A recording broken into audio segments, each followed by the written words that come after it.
بسم الله والحمد لله والصلاة والسلام على رسول الله صلى الله عليه وسلم. اللهم اشرح لي صدري ويسر لي أمري واحلل عقدة من لساني يفقهوا قولي. اما بعد، السلام علیکم و رحمت الله و برکاته.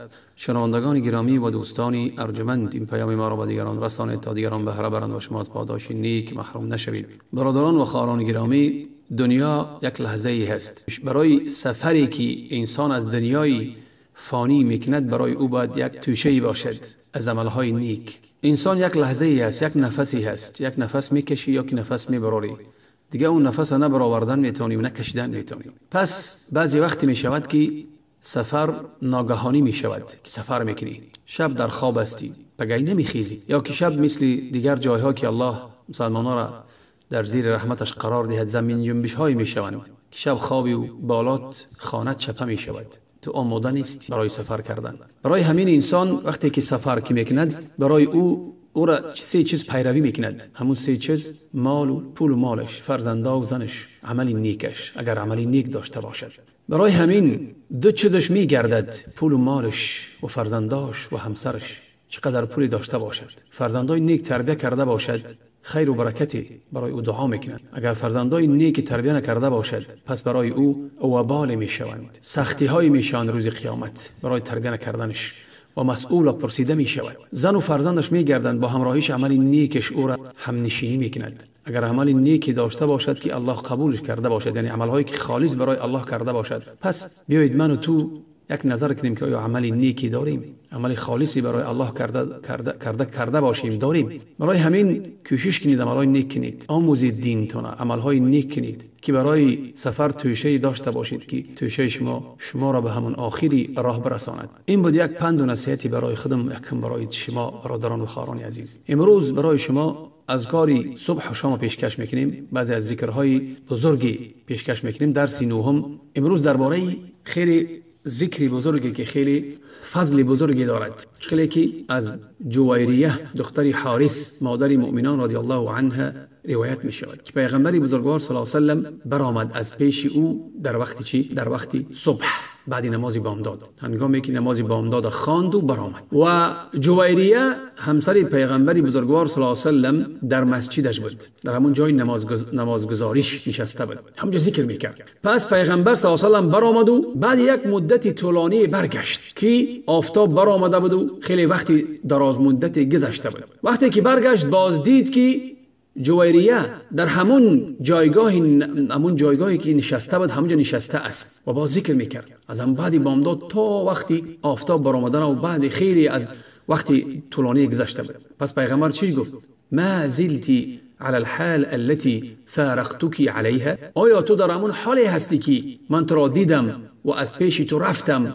در همون حالی هستی که حال ذکر کرده ایستاده ای از هم وقت تا حاضر ذکر الله در همون جایگاه نماز؟ پس گفت بلی. پس پیغمبر بزرگوار صلی الله علیه و سلم چی گفت؟ گفت که لقد قلت بعدك 4 كلمات 3 مرات. گفت که من هر آینه بعدی از پیش تو برآمدن 4 کلمه گفتم. تصور میکنید 4 کلمه، همون 4 کلمه را 3 بار گفتم بعدی از پیش تو برآمدم. اگر که در ترازو برکشند همون 4 کلمه را 3 بار گفتگی من، و همون وقتی که تو نشسته بودی ذکر کردی تا همین وقت 1 ساعت 2 ساعت 3 ساعت چند قیمت، همون 4 کلمه من در ترازو وزن بیشتر دارن در نزد الله. تصور میکنید که 4 کلمه را 3 بار. و مادرمان جویریه از بعد بامداد تا آفتاب برآمدن 1 ساعت 2 ساعت ذکر میکرد. همون کلمه ها گفت چی هستند؟ گفت کلمه ها سبحان الله و بحمده، سبحان الله عدد خلقه، سبحان الله ورضا نفسه،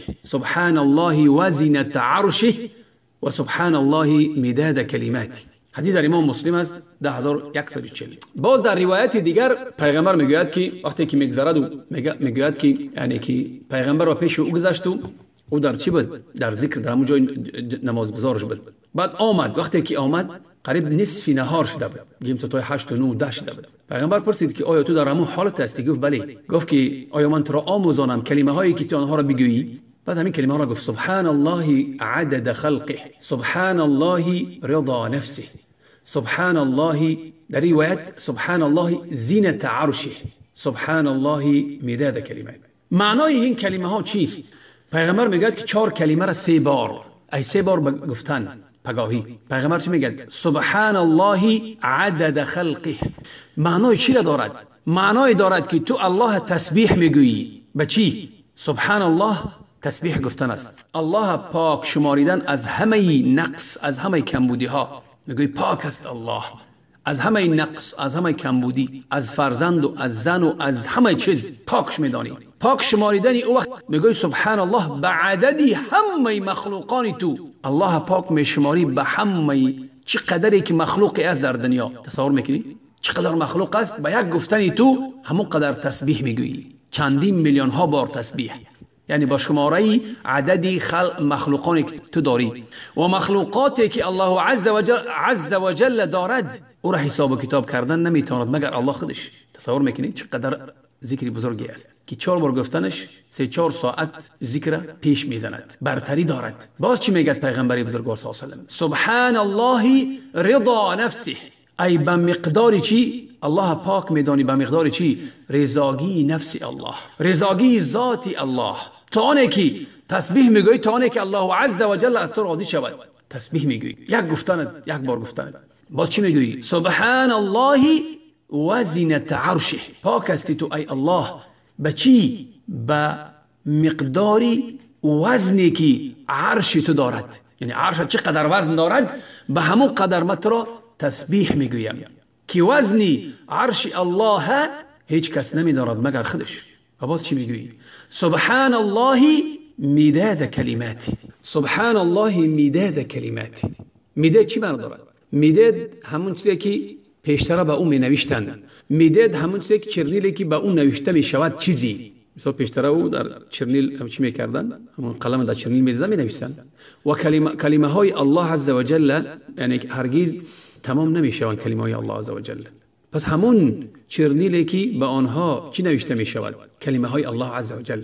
پس تسبیح گفتن، الله پاک دانستن به عددی کلمه هایی که اگر بحرها دریاها چرنیل شوند، همون رنگ سیاه شوند برای نوشتن، بحرها به آخر می رسند ولی کلمه های الله به آخر نمی رسند. به همون اندازه انسان تسبیح میگه الله که اون اندازه را کلمه های الله هیچ کس نمیداند غیر خودش. پس بینید برادران گرامی که چقدر اجری بزرگی دارد 4 کلمه که 3 بار میگویشان. با در بعض روایت ها میگه سبحان الله و بحمده عدد خلقه. ای پاک است الله و الله چی؟ سپاس میگذاری به عددی چی؟ به عددی خلقش، به عددی مخلوقانش. در بعض روایت ها میگه سبحان الله و بحمده و بحمدش و شکر و ستایشش و سپاسش. تصور کنید که قدر اجری بزرگ داره این دعای بزرگ که الله عز و جل هیچ کس محروم نسازد از این دعای بزرگ.